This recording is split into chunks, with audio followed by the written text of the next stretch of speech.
I've walked into dozens of crime scenes in my career. Some smelled of blood, others of burnt metal or stale regret. But that night in Los Angeles, it smelled like expensive perfume and rain. A strange combination for a murder. They said it was just another homicide in the hills. A model found dead in her penthouse, her wrists bruised, her eyes still open as if trying to say something. But I knew the moment I stepped into that glass-walled apartment, this case would crawl under my skin and never leave. The city lights shimmered through the window, reflecting off her lifeless body. The rain outside was thin and cold, the kind that doesn't clean anything, just reminds you how dirty everything already is. My name is Lena Carter, and this is the story of how I fell for a murderer. When you've been a detective long enough, you stop believing in coincidences. People kill for reasons: money, rage, jealousy, survival. But sometimes they kill because they can. Because they want to see what it feels like to take something beautiful and break it. The first time I saw him, I didn't know he was capable of that. He was standing just outside the yellow tape, tall, composed, and dressed in a dark trench coat that probably cost more than my car.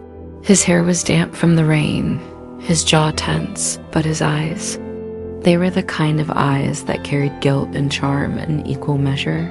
"Detective Carter," he said, extending a hand. "I'm Ethan Vale. I was a friend of hers."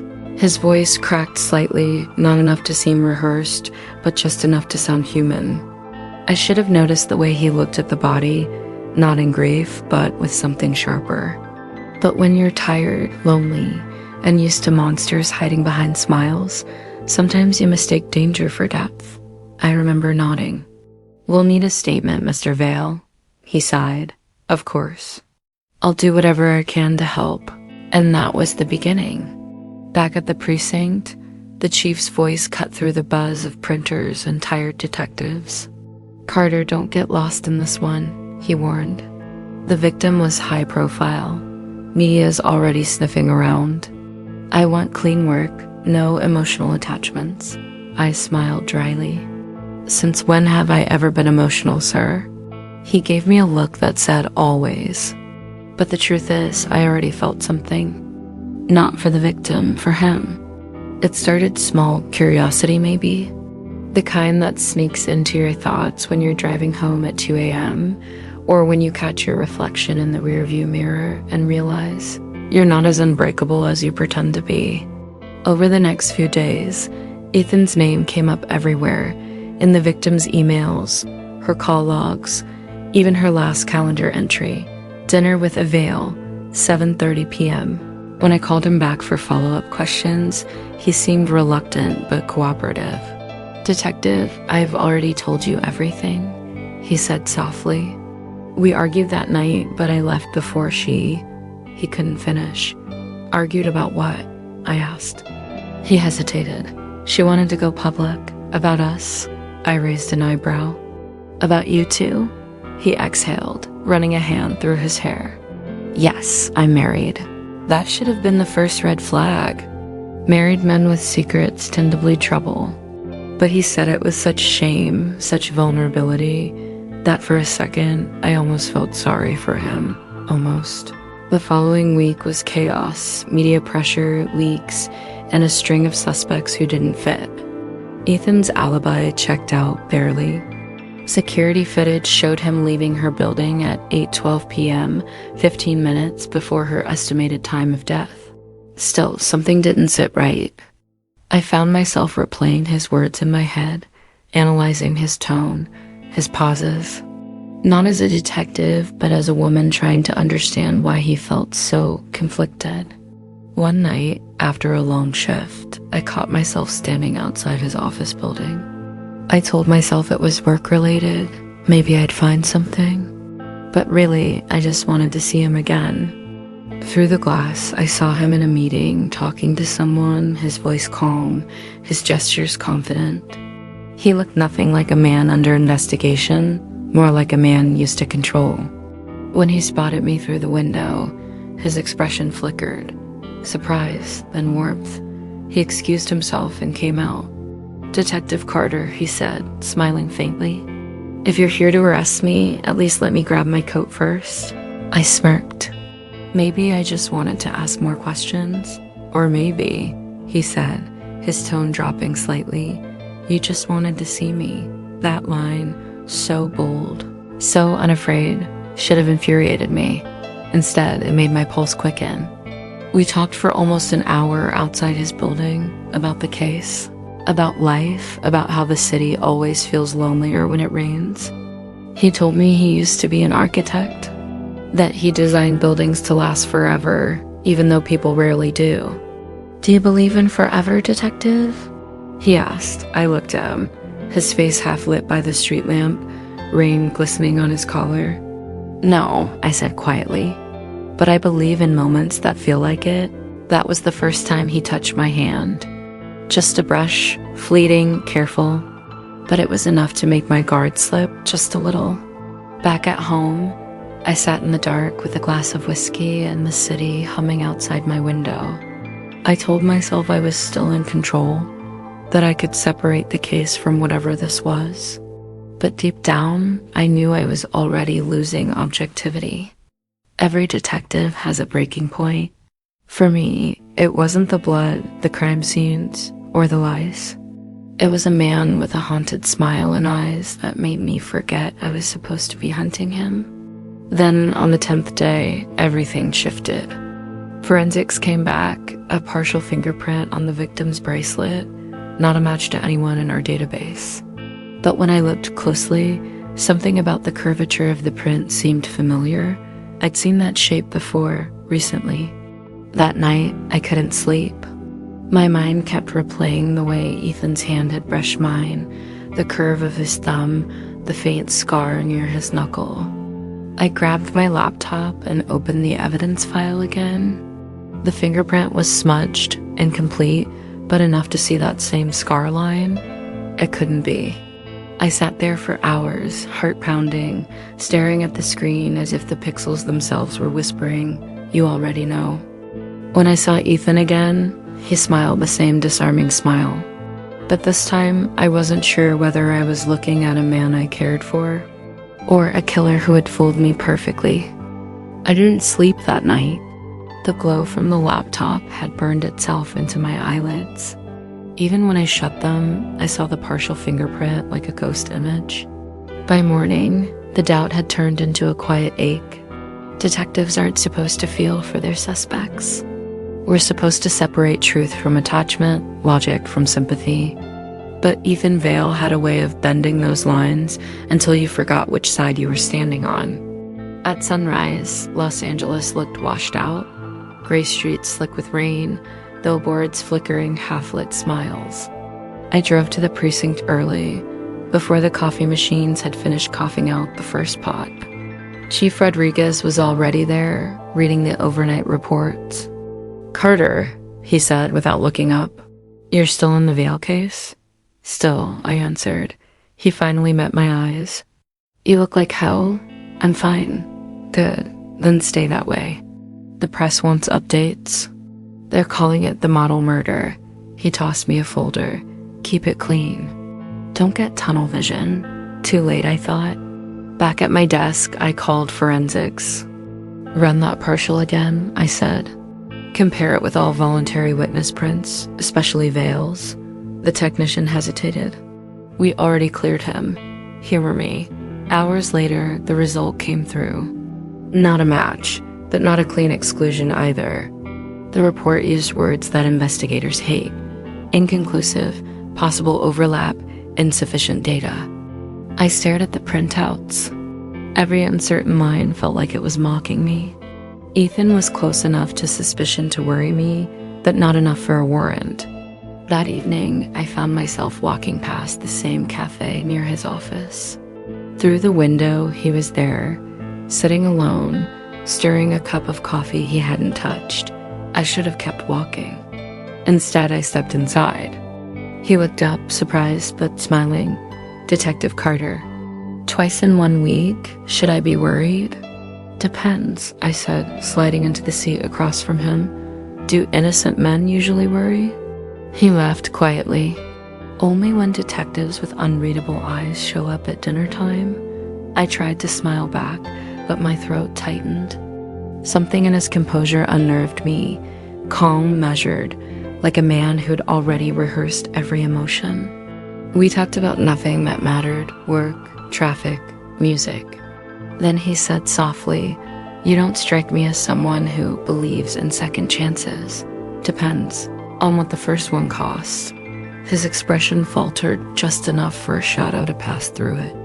He set his spoon down. "Sometimes people do terrible things for the right reasons, detective. Sometimes they just do terrible things." Our eyes met. For a second, it felt like he was searching for forgiveness I hadn't offered. When I left the cafe, I walked straight to my car and sat there until the city lights blurred. I replayed every word, every pause. It felt like he was testing me or confessing without saying the words. 2 nights later, I visited the victim's apartment again. The place had been cleared, but crime scenes hold memories longer than people do. I walked slowly through each room, the silence pressing against my ears. Then I noticed something I hadn't before, a framed photograph half hidden behind a stack of magazines. It showed Ethan and the victim smiling on a rooftop, sunlight in their eyes. But in the corner of the frame, barely visible, was another reflection. A woman standing off to the side, half cropped out, not me, but someone watching them. I scanned the evidence list. The photo wasn't cataloged. Someone had placed it there after the initial sweep. That meant someone had been back, and only a handful of people knew the log code. I took the photo back to the lab. The reflection was too small to identify, but the hair color matched another woman from Ethan's life, Claire Vale, his wife. The victim wanted to go public. Maybe she already had, and Claire found out. When I pulled the wife's background file, something clicked. She had been abroad for medical treatment the week of the murder. An easy alibi, perfectly timed, too perfectly. The next day I went to Ethan's house. He opened the door looking startled, tie loosened, exhaustion etched across his face. "Detective, is something wrong?" "Just routine follow-up," I said. "Mind if I come in?" He hesitated, then nodded. Inside, the air smelled like cedar and cologne. Framed architectural sketches lined the walls, clean lines, symmetrical designs. Everything in his world looked controlled, except for the picture on the mantel. A photo of him and Claire at a gala, both smiling, but her hand gripping his arm too tightly, as if to claim him. I pointed to it. "You two look happy." He gave a hollow laugh. "Appearances are my profession." I turned toward him. "Did your wife know about the victim?" His jaw stiffened. "No." "Are you sure?" He met my gaze. "Detective, are you accusing her now?" "I'm just asking questions, then ask the right ones," he said quietly. "Like why someone keeps trying to make me look guilty." That night, I couldn't shake the feeling that he was right and wrong at the same time. Someone was framing him, but maybe it was someone closer than he realized. Maybe it was him.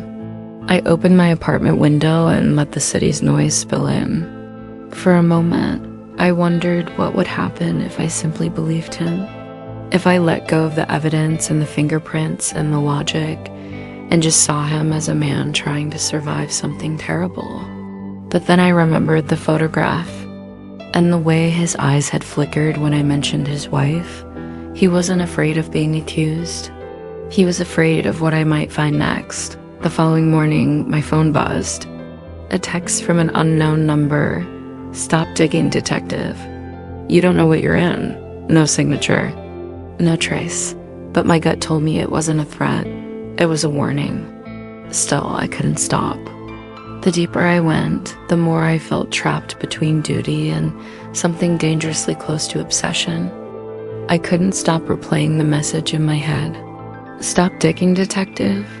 You don't know what you're in." The words felt too personal to be random, too intimate to be a stranger's threat. By morning, I had already traced the number, prepaid burner phone, Purchased at a gas station off Sunset. No fingerprints. No surveillance footage. Nothing. But that kind of nothing always hides something. I went to forensics again. Run every trace we have. Phone logs, apartment footage, financials. Start with the wife, Claire Vale. Then cross-check Ethan's office emails for deletions around the date of the murder. The tech nodded. Used to my tone by now, the I'm not asking, I'm already doing it tone. That afternoon, I got a call from the precinct clerk. There's a man here asking for you, she said. Says it's about the Vale case. When I reached the lobby, an old man stood near the desk, frail, nervous, hands shaking. He held a small envelope. Detective Carter? Yes, I cleaned the offices next door to Vale's firm. I found this in the trash behind the building. It looked wrong. I took the envelope. Inside was a torn piece of stationery, faint perfume still clinging to it. The handwriting was elegant, feminine. You said you'd leave her. You lied. If I can't have the truth, maybe the truth can have you. No name, no signature. But the handwriting matched one thing perfectly, the victim's personal journal, still in evidence lockup. I stared at it for a long time. The last entry in her journal had read, "Tomorrow, I tell her everything." Tomorrow never came. That night, I sat in my car outside Ethan's house. Rain again, always rain when I shouldn't be there. Through the window, I could see him sitting by the fire, a book unopened in his hands. For a moment, I just watched him, the way his eyes moved, searching, restless, like a man rehearsing guilt. Finally, I got out and knocked. He opened the door, startled. "Detective, you're wet." "Yeah," I said. "It's raining confessions?" He smiled faintly, then stepped aside. "Come in." Inside, it smelled like cedar again, calm, deliberate. His control was almost architectural. "I found something," I said, laying the note on his table. "Recognize it?" He picked it up, glanced once, and his face went pale. "No," he said quickly. "I've never seen this. Are you sure?" "Because the handwriting matches your girlfriend's, and this paper matches your office stationery." He swallowed. "She must have written it there. She liked to leave notes for me. Love notes?" He hesitated, sometimes angry ones. I leaned forward. "Did she threaten you, Ethan?" He looked at me for a long time before whispering, "Yes, but I didn't take it seriously. She had this way of turning pain into theater. It was part of her charm. And when she died, I thought," he exhaled, "I thought she finally made good on her drama." There it was, the kind of line that sounds rehearsed because it's been practiced in a mirror. Back at the precinct, I typed up my notes and stared at the case board. Photos, maps, strings connecting names and moments that never quite met. Something wasn't adding up. If Ethan was guilty, why plant a note that so clearly implicated the victim's jealousy? If he was innocent, why lie about so many small things? Details that only matter if you're afraid of something bigger. Then I saw it in the corner of a photograph from the victim's apartment, a reflection on the glass balcony door. Two figures. One was clearly the victim, the other, male, tall, wearing a light gray jacket. Ethan owned a light gray jacket. But in this photo, there was something else, the outline of another person behind them. Someone small, female, watching. I zoomed in, enhancing as much as the pixels would allow. Blonde hair, Claire Vale. I needed confirmation. So I called the flight agency listed in her alibi. "Yes," the voice said. "Mrs. Vale booked a ticket to Switzerland, but she never checked in." My heart dropped. "Are you sure?" "Positive. No boarding record, no passport scan. Claire never left the country." She'd lead. By midnight, I was driving again, headlights cutting through the mist, the kind of empty silence that makes your thoughts louder. I went straight to the Vale residence. Lights were off, curtains drawn. I knocked once, twice, Nothing. I circled the house, flashlight cutting arcs across the back lawn. Then I saw it, a faint reflection from the shed window. Inside, among gardening tools and paint cans, sat Claire Vale. She looked thinner, wild-eyed, clutching a photograph in her hands. When she saw me, she didn't scream. She smiled. "Detective Carter," she whispered. "I was wondering when you'd find me." I stepped closer. "Mrs. Vale, you lied about your flight." "Yes," she said calmly, "because I never left." "Where have you been?" "Hiding, watching, making sure he doesn't hurt anyone else."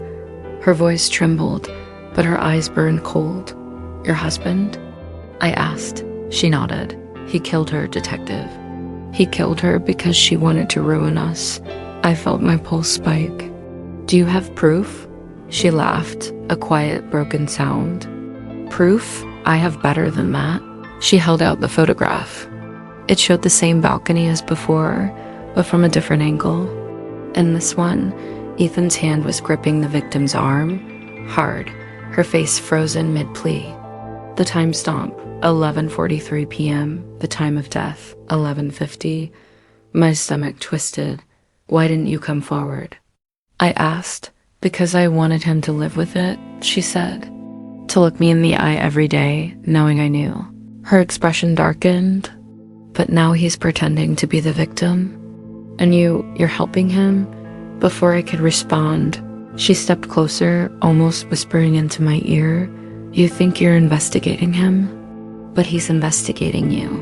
Then she turned and vanished into the shadows of the shed, leaving the photograph in my hands. When I returned to my car, my hands were shaking. Her words echoed in my mind. "He's investigating you." Could Ethan have found out about my doubts? Was he manipulating me, feeding me just enough truth to keep me conflicted? At dawn, I brought the photo to forensics. They confirmed it was authentic, unedited. But then came the twist. The metadata shows the image was taken on a different device, the technician said. Not a phone, an old DSLR, the same model found in the victim's apartment. I froze. Meaning? Meaning the wife didn't take this. Someone else did, and planted it. The floor seemed to shift beneath me. If Claire didn't take the photo, who did? And why did she think Ethan was investigating me? That evening, Ethan called. His voice was steady. "Detective, I think someone's following me." "Who?" "I don't know. But I keep finding notes on my car. The same handwriting as before."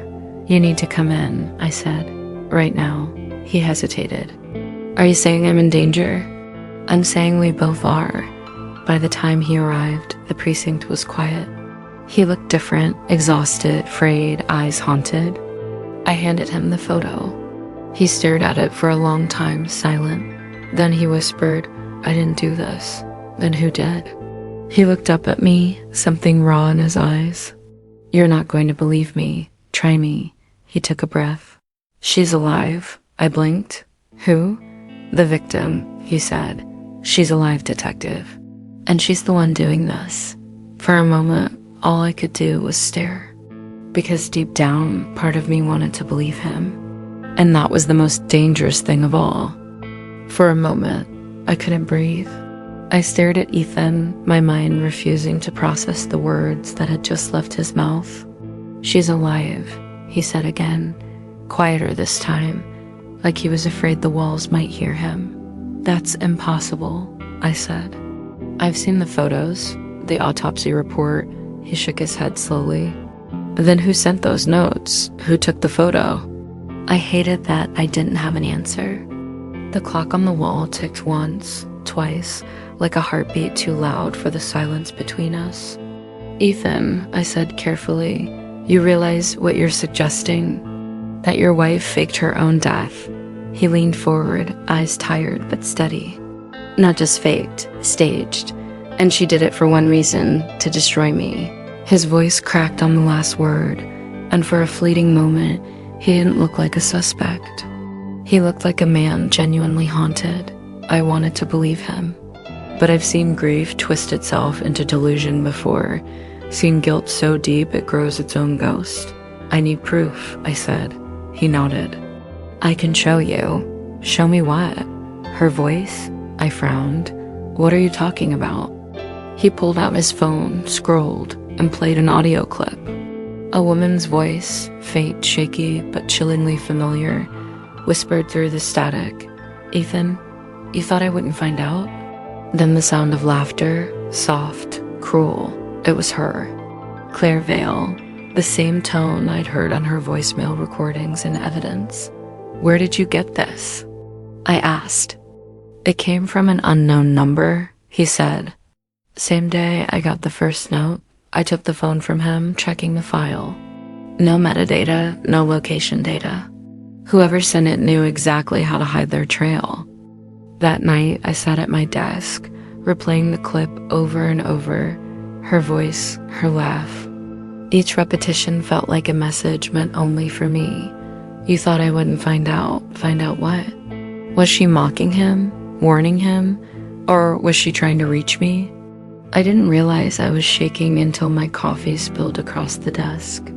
By dawn, I had traced the number that sent the recording. It led to an old abandoned radio repair shop in East Los Angeles, closed 5 years ago after a fire.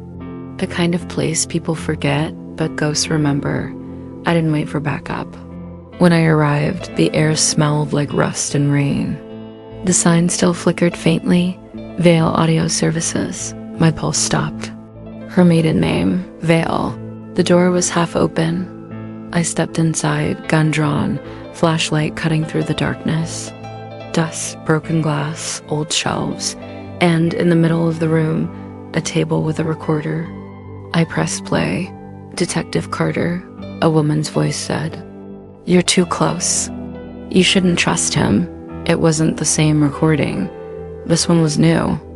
And the way she said my name made my blood run cold. I turned off the recorder, scanning the room. Someone had been here recently. Footprints in the dust, a half-empty water bottle, still cool. Then I saw it. On the wall, written in red chalk, "Stop digging." The same words from the text message days ago. I stepped closer, the beam of my flashlight trembling. Underneath, faintly visible, were smaller letters, etched as if by a nail or key. He knows about you. I felt my phone buzz in my pocket. It was a message from an unknown number. You're late. Before I could respond, another message came in. Check the mirror behind you. My breath hitched. I turned slowly, flashlight sweeping the darkness, and froze. A small mirror hung crooked on the wall, and written across it in lipstick were 2 words. Hi, Lena. I didn't remember leaving, I just remembered running. The air outside was freezing, and for a few seconds, I stood on the sidewalk trying to breathe. She knew my name. She knew where I'd be, and she was playing with me. At the precinct, I handed over the audio recorder for analysis. The text said the voice modulation matched the victim's, but the file contained irregular digital layering. Someone might have spliced old recordings together, he said. It's not conclusive, but then he added something that made my stomach twist. There's background noise in the file, faint traffic, a horn. Not consistent with an abandoned shop, meaning the recording was made somewhere else, recently. That night, Ethan called again. His voice was strained. She sent me another message. What does it say? He hesitated. It says, she wants me to meet her. At the lake. The lake? Yes, where we used to go before she died. I grabbed my keys. You're not going alone. The drive to Silver Lake felt endless. The water was still, reflecting the city lights like stars trapped underwater. Ethan was waiting near the edge, his phone in his hand, eyes scanning the dark. Are you sure she said here? I asked. He nodded. She said she'd be watching. We stood in silence. Minutes passed. Then I heard it, a faint ripple in the water. Something floated toward the shore, a small waterproof case. Ethan waded in, picked it up, and brought it to me. Inside was a single Polaroid photo. It showed me and Ethan standing outside his house, talking, taken 2 nights ago. "She's watching us," he whispered. And that's when I saw the handwriting on the back of the photo. "You can't save him, Lena." For the first time in years, I felt afraid. Not of death, but of something worse.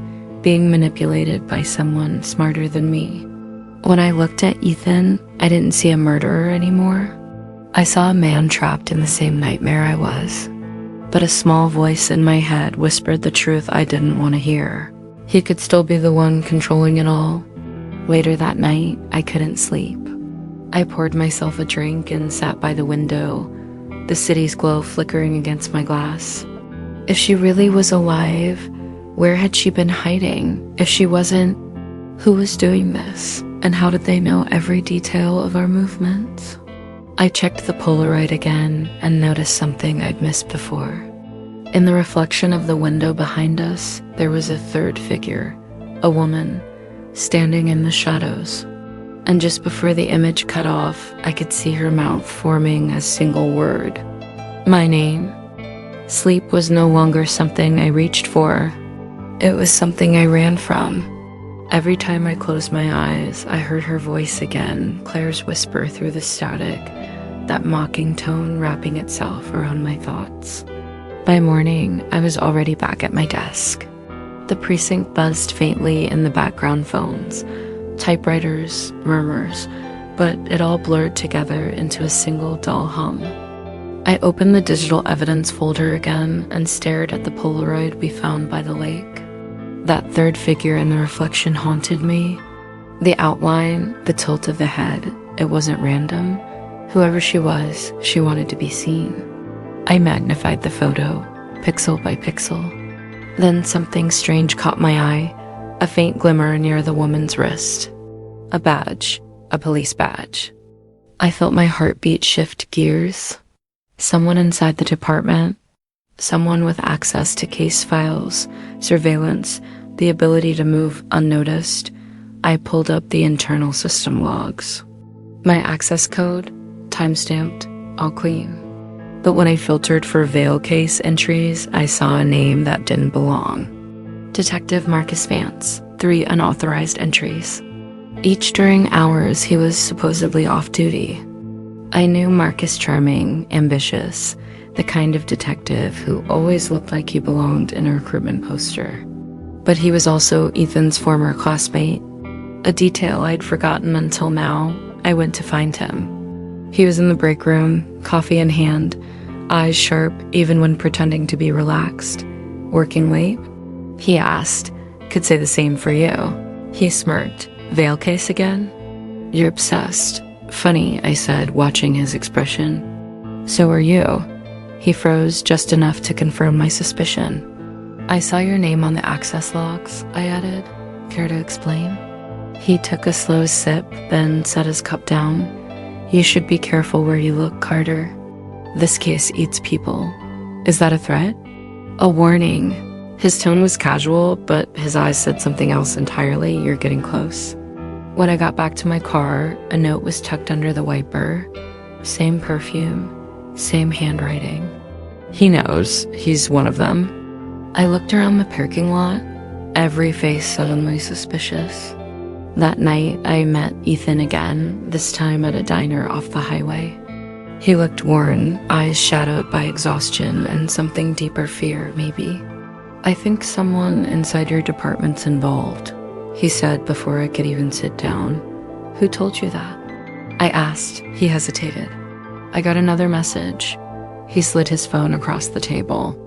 A video played grainy footage of my office. Me, sitting at my desk, staring at the caseboard. The angle was from the ceiling corner, an internal security cam feed. Only authorized personnel could access that. Ethan, I whispered, where did this come from? I don't know, he said. It was waiting in my inbox this morning. Someone wanted him to know that I was being watched, or wanted me to believe he was watching me. Either way, it worked.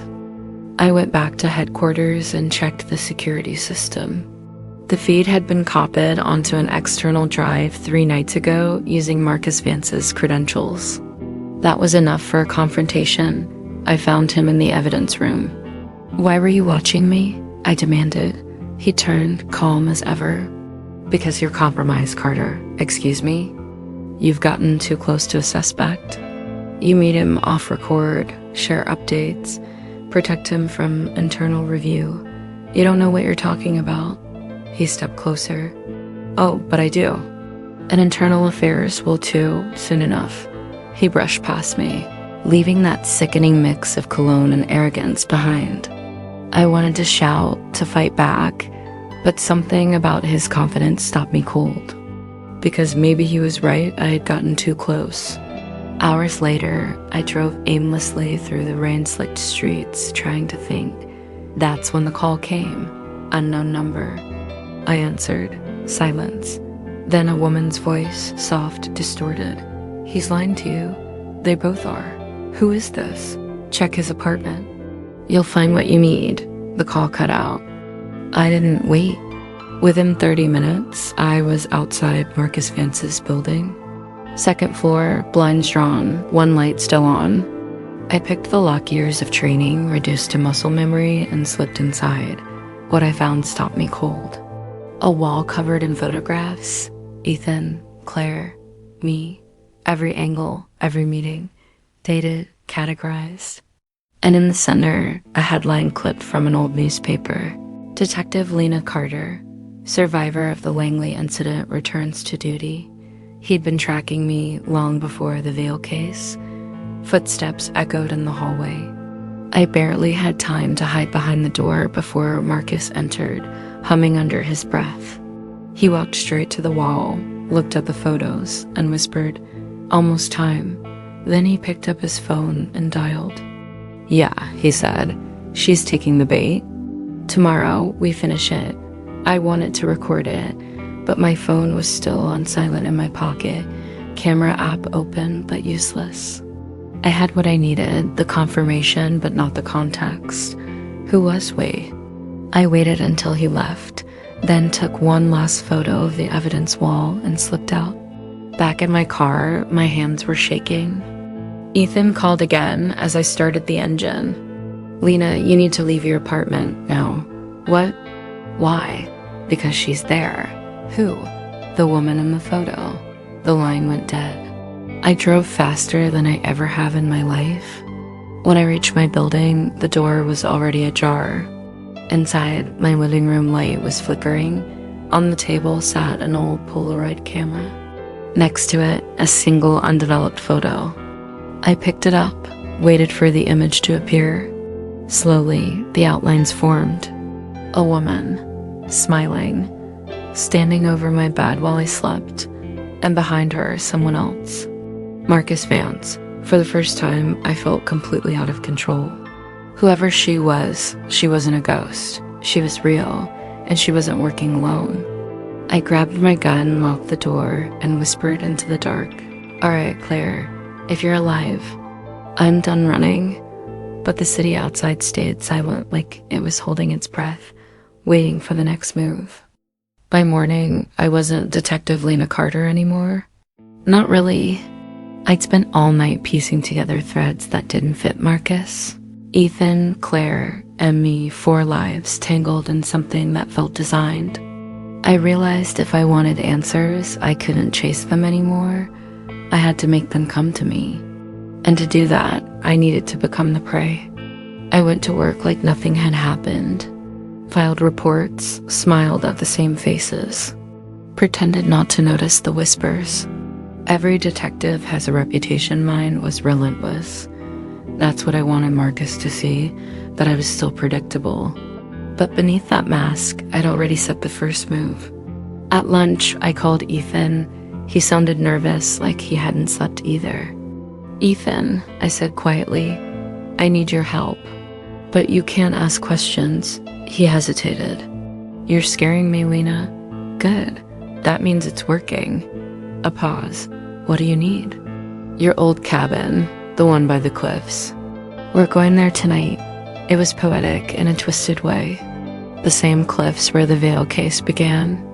Where the lake swallowed evidence, secrets, and, if my instincts were right, a few guilty consciences too. By 8 p.m., rain had started to fall again, tracing tiny rivers down the windshield as we drove. Ethan sat beside me, fidgeting. "You think Marcus will follow?" he asked. "I don't think," I said. "I know." The cabin looked almost peaceful under the storm-aged wood. A flickering porch light, the faint hum of the wind through the trees. Inside, I'd already prepared the stage. A voice recorder under the table. A spare phone hidden in the fireplace. A message sent anonymously to Marcus earlier that evening, she knows. "She's taking him to the cliffs tonight. If he was involved, he wouldn't be able to resist." Ethan poured 2 glasses of whiskey and handed me one. "To survival," he said, forcing a smile. I clinked his glass. "To truth." We sat in silence for a while, listening to the storm build.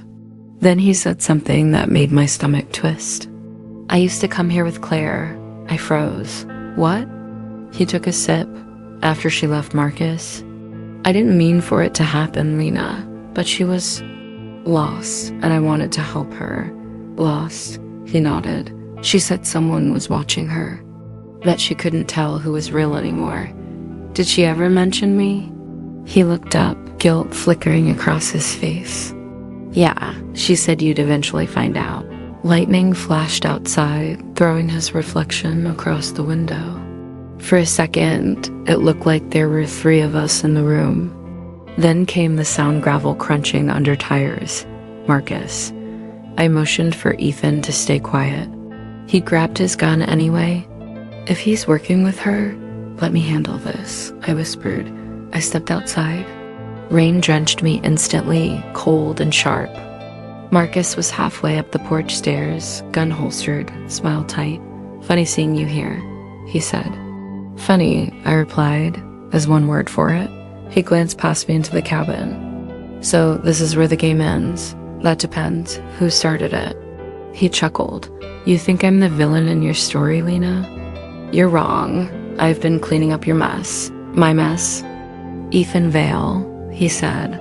"The man you're protecting." "He killed her." My throat tightened. "Claire?" Marcus nodded.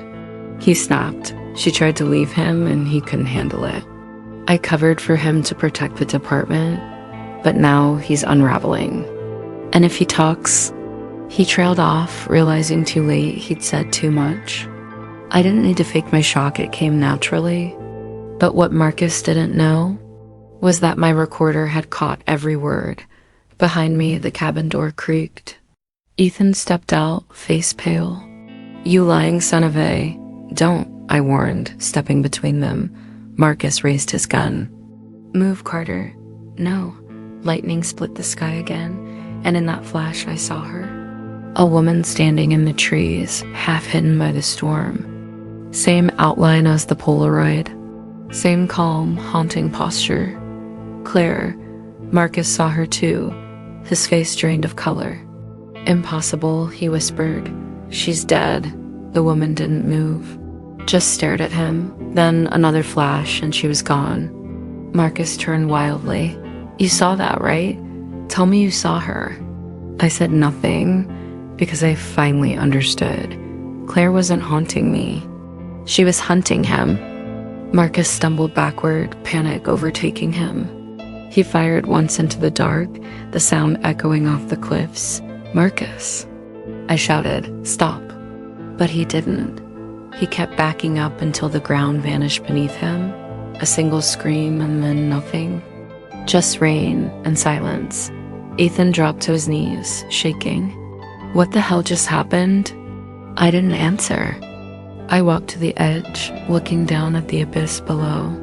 Marcus was gone, washed clean by the storm like the truth itself. But when I turned back toward the cabin, the door was open again. Inside, on the table where we'd been sitting earlier, the recorder light was still blinking, and next to it, a fresh Polaroid. Of me, smiling. I don't remember driving back to Los Angeles that night. The rain followed me like a curse, each drop echoing on the windshield like a clock counting down. By the time I reached my apartment, dawn had begun bleeding through the clouds. The city looked washed out, tired, hollow, just like me. I locked the door, dropped my coat, and stared at the Polaroid still clutched in my hand. Who took it? When? It wasn't possible. The angle was perfect, close, intimate, like someone had been standing right in front of me. And my smile, it wasn't forced, it was natural, like I'd posed for it. I poured myself a glass of water, but my hands trembled too much to hold it steady. Drops spilled across the counter, spreading like veins. "Think, Lena," I whispered. "You're not crazy." But the voice inside me, the one I'd been ignoring for weeks, whispered back, "What if you are?" At the precinct, I was a ghost. People talked around me, not to me. Marcus's disappearance was already being wrapped up neatly, a tragic accident. The captain called me into his office, his eyes scanning me for weakness. "Carter, you look like hell. Feel like it too," he sighed. "Marcus's family doesn't want a full investigation. Said he'd been unstable lately. You okay?" I nodded. "I'll manage." He studied me a moment longer, then leaned forward. "Go home. Get some rest." Rest. The word felt like an insult. Because how do you rest when the dead keep taking pictures of you? That night, I dreamed of Claire again. Only this time she wasn't screaming. She was laughing. She stood by the lake, holding a camera. "Smile, Lena," she said, and I did, even as the ground beneath me began to crumble. When I woke, the sound of the shutter still echoed in my ears. The next morning, I decided to test reality. I set my phone on the coffee table and recorded myself for 10 minutes. No movement, no sound, just silence. When I played it back, everything looked normal until the last 3 seconds. A reflection appeared in the mirror behind me. A woman standing just out of focus, blonde hair, white blouse, smiling, Claire. The footage vanished an hour later. Corrupted, the file said, but I knew better. Someone was inside my system. I drove to Ethan's apartment, heart pounding. He opened the door, eyes wide, like he'd been expecting me. "Lena," he said quietly. "You shouldn't be here. Someone's playing with me," I said. "You said she was dead? Tell me that again." He swallowed hard. "She is." I saw the body.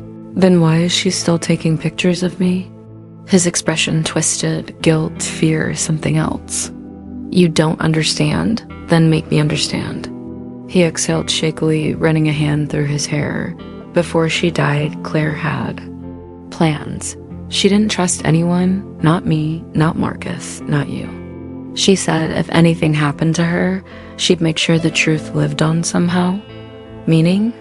He looked up. Meaning maybe she's not haunting you.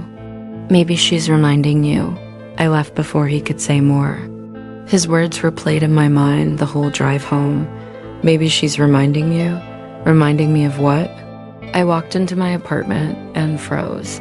The Polaroid was gone from the table. In its place was a single note. "Stop digging, or you'll end up where Marcus did." No signature.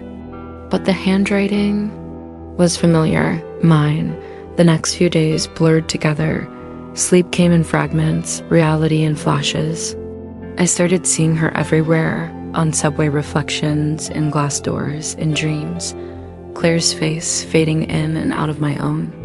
I went back to the precinct one night after everyone had left, pulled Marcus's files. Ethan's, Claire's, and there it was. A small black envelope clipped to the back of her autopsy report. Inside, another photo. Not of Claire this time. Of me, standing over a lake, timestamp, the night she died. My knees gave out. I stared at it for what felt like hours, my mind splintering between two impossible truths. Either someone had forged it, or I'd been there and erased it from my memory. I drove back to the cliffs before dawn. The same place it all began. Fog rolled over the water like smoke. I stood at the edge, clutching the photo, whispering to the ghost that had destroyed my life. "Why me, Claire? Why won't you let me go?" And from somewhere, maybe the wind, maybe my own mind, I heard her voice. "Because you already did." I turned. No one, just my reflection in the water below, smiling. I used to believe every crime had a clean beginning and a clear ending. Now I know the truth. Sometimes the detective is just another piece of evidence. The week after I saw my own reflection smiling back at me, I stopped pretending. I quit the precinct.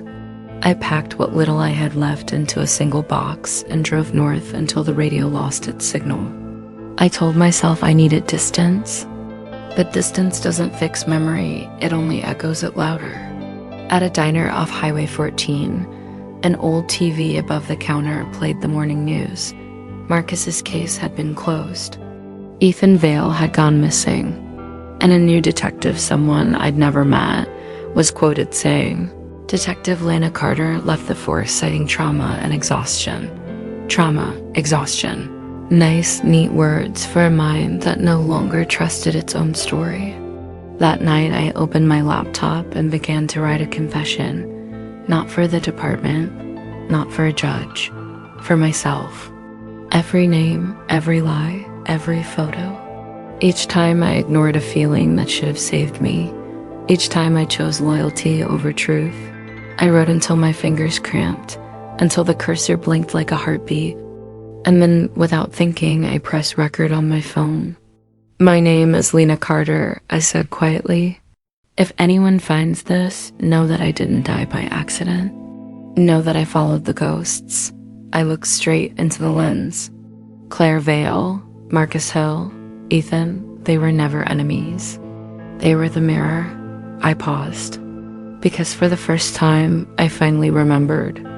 That night by the lake, Claire wasn't running from Marcus. She was running from me. She had discovered what we had done. The falsified evidence, the cover-up, the way Marcus and I had buried her confession to protect Ethan. I'd told myself it was mercy, but mercy built on lies always turns to rot. When she confronted us, Marcus panicked. He pushed her. I froze. And when she hit the water, I told him we could fix it. We never did. I stopped the recording and stared at the reflection of my own face in the dark screen. Maybe that's why she kept appearing, because I'd been the ghost all along.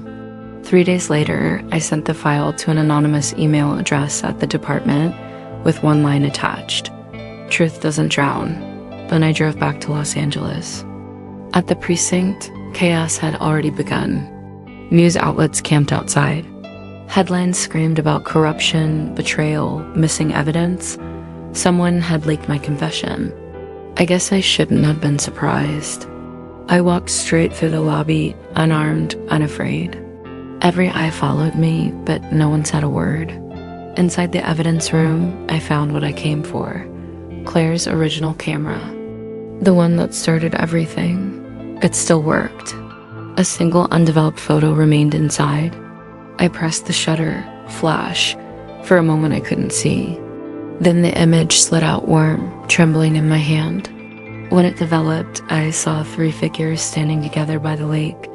Marcus, Ethan, me, and behind us, faint but visible, Claire, alive, smiling. I don't remember leaving the station. I only remember the sun breaking through the smog for the first time in weeks, and the weight in my chest finally shifting. Maybe she'd survived. Maybe she wanted me to tell the truth. Maybe she forgave me. Or maybe the universe just gave me a cleaner ending than I deserved.